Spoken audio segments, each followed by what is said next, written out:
All creatures tremble before danger and death. Life is dear to all. And I believe that everything has a right to live. Everything has a right to life, everything. Except for a lot of people I know. In some cases, like this one, an individual realizes that for all of their efforts, they're not able to do what's necessary for the animals anymore, and they are asking for help.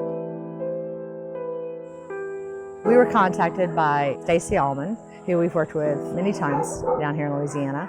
There's a long, I think, storied history with this location. We're glad to finally be able to do something about it. It's hard, you know, when you deal with rural communities, when people don't really set boundaries for themselves and they end up taking on more responsibility than they ever could handle. We just end up being the last resort. And that's what's kind of sad. Today is hard. You know, there's no doubt about that today is hard. It's hard to see, it's hard to smell, it's hard to look at what is going on here, and I see so many common factors in a lot of these dogs. They've been here for a really long time. We're finding a lot of puncture wounds and scratches most of the kennels have broken pieces, rusty pieces sticking out. Skin infections, typically from being in damp conditions, getting abrasions that are left untreated and infections take over. Long-term medical conditions that were untreated, tumors, severe dental disease, parasites, everything that is associated with a dog not receiving adequate care for years. Not getting to the vet once a year or once a decade leaves things that can be easily addressed. They just go unknown and then it's too late.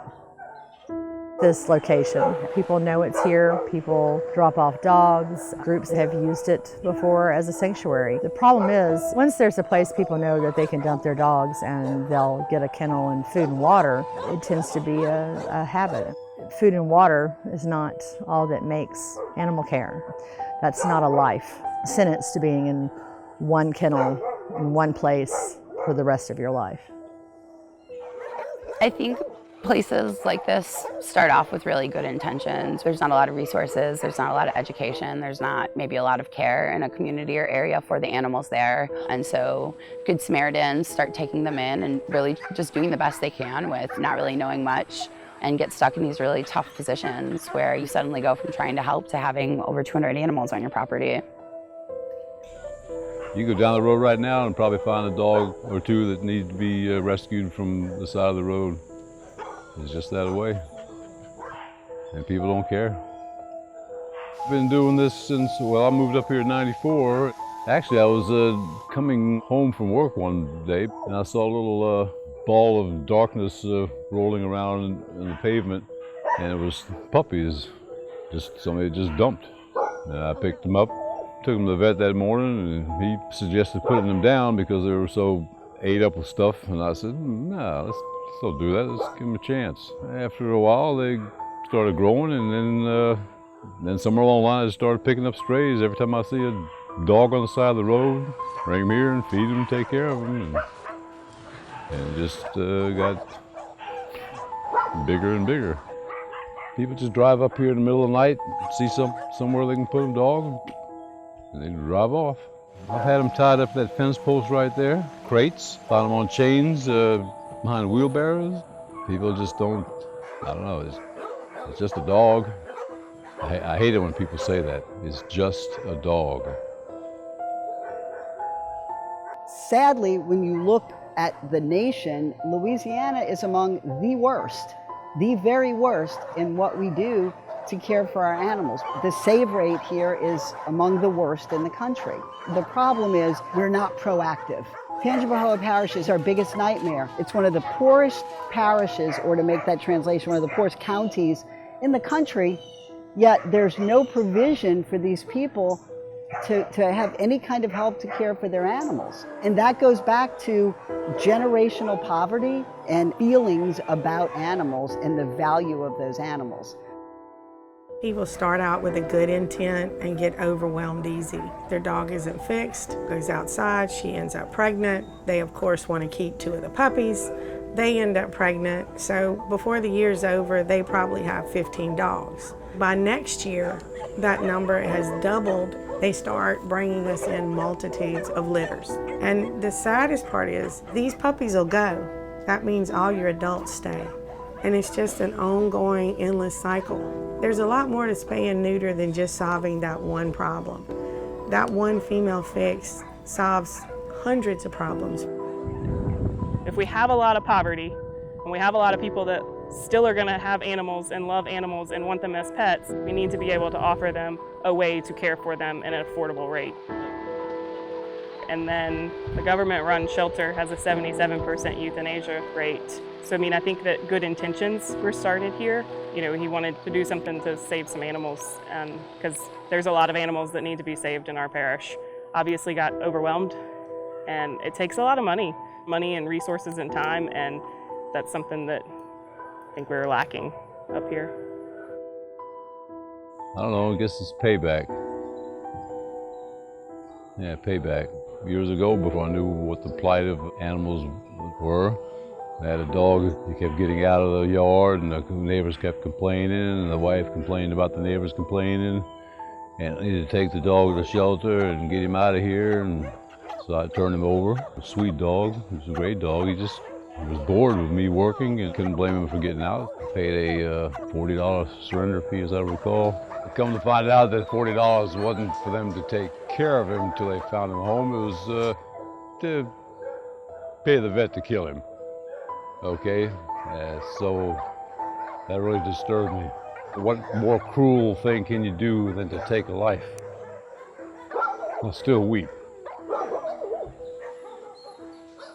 So this is why I do what I do. It's just to pay back. And I'll never repay that. I can never repay that.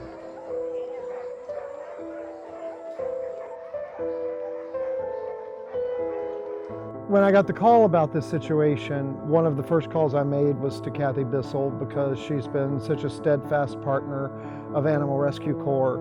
She has made Louisiana her passion project, and she has been consistently inspiring others to come here and help with the work.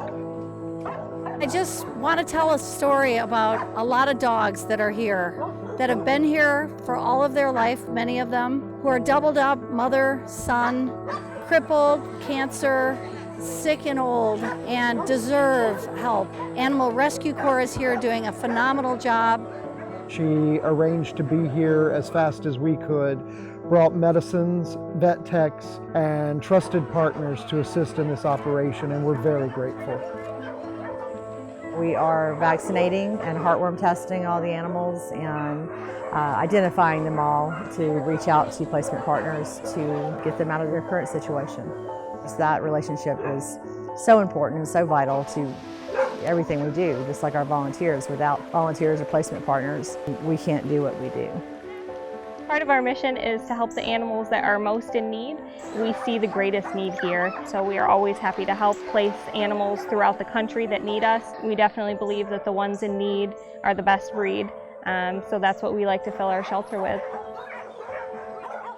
I couldn't not come up here. This is my parish, this is where I'm from, and I want to make it better. I'm all for these guys getting home. I'm tired of coming out here and seeing dogs either expired in their kennels or on the way out. I'm tired of seeing dogs grow up and die here. I'm tired of that. I'm glad y'all are here to move some of these older dogs and get them at least a month or two of comfort and peace before they go. But it's just sad, Without ever excusing the conditions that you find animals in or the way that they're treated, you still have to try to find some understanding of why problems occur. In many other cases, it could be greed or mental illness or just pure lack of regard for the lives of other beings. But in this case, it seemed that it was compassion that led this man to this point. He was trying to save them all. As much as anything, I'm just grateful that, as difficult as it probably was for him, put the dog's interests first and allowed us to help. There's just an incredible sense of relief to know that these animals are now in our care, or the care of our partner organizations in this case, and that they are receiving medical care, and that these animals who waited, not understanding why, will soon be on couches and in beds and getting the remaining years of their life the way that it should have been.